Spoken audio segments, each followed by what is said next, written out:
জনপ্রত্যাশা, মানুষের আশা, মানুষের স্বপ্ন মুক্তি পাবে এবং সেই মুক্তির মধ্য দিয়ে আমরা এগোতে পারবো। কথা সংক্ষেপ করি, বাংলাদেশের মানুষ ৭১ সালে যে স্বপ্ন দেখেছিল সাম্য, মানবিক মর্যাদা, সামাজিক সুবিচার, আজকেও ৯০-ও সে আকাঙ্ক্ষা প্রকাশিত হয়েছে, ২৪-ও সেই আকাঙ্ক্ষা প্রকাশিত হয়েছে। এইটা জনগণের বাংলাদেশ হবে, অধিকার মর্যাদার বাংলাদেশ হবে, বৈষম্যহীন এবং অন্তর্ভুক্তিমূলক বাংলাদেশ হবে। সব মানুষ নাগরিক হয়ে উঠবে। এই নাগরিক মর্যাদা প্রতিষ্ঠা করা এই রাষ্ট্রের প্রধান কাজ। এইটা মানুষ আশা করেছেন।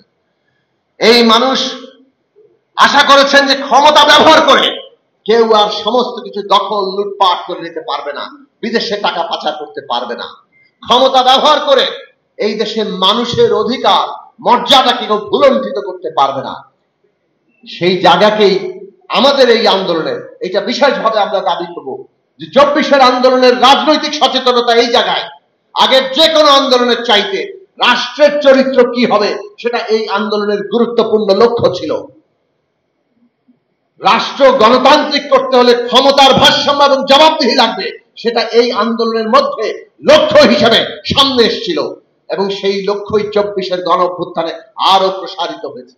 আজকে আমাদের কাজ হচ্ছে আবশ্যিক সংস্কার, আবশ্যিক ক্ষমতার ভারসাম্যের জন্য যা কিছু প্রয়োজন সেইটুকু আমরা যাতে ঐকমত্য প্রতিষ্ঠা করতে পারি। এই ঐকমত্য রক্ষা করা গণতান্ত্রিক উত্তরণের জন্য অত্যন্ত জরুরি। আমরা যদি ঐকমত্য রক্ষা করতে না পারি তাহলে গণতান্ত্রিক উত্তরণ ব্যাহত হতে পারে।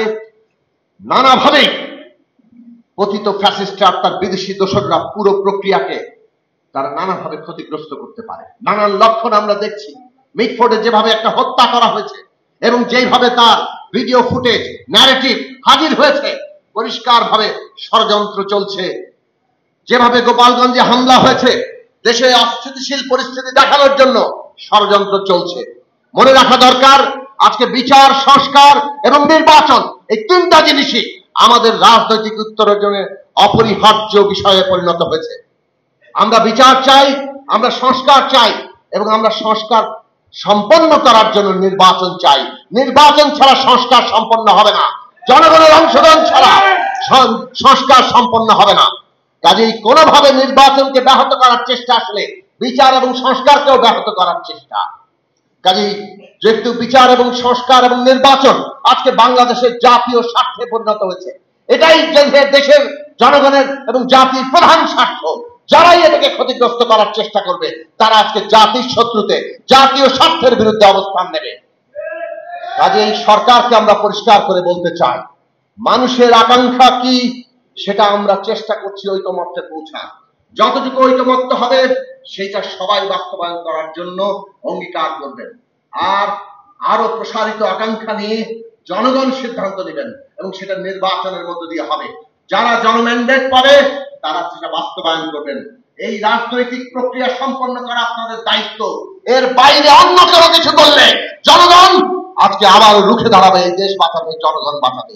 অভ্যুত্থানের আকাঙ্ক্ষা সেটাও, অভ্যুত্থানের প্রত্যাশা সেটাও, যাতে কোন শত্রুরা আমাদের এই অভ্যুত্থানের যে লক্ষ্য, রাজনৈতিক উত্তরণ, রাষ্ট্রের গণতান্ত্রিক পুনর্গঠন, নতুন গণতান্ত্রিক রাজনৈতিক বন্দোবস্ত, সেই জায়গা থেকে এক চুল আমাদের সরাতে না পারে। আপনারা সেই লড়াই চালিয়ে যাবেন এই আশাবাদ রেখে আরো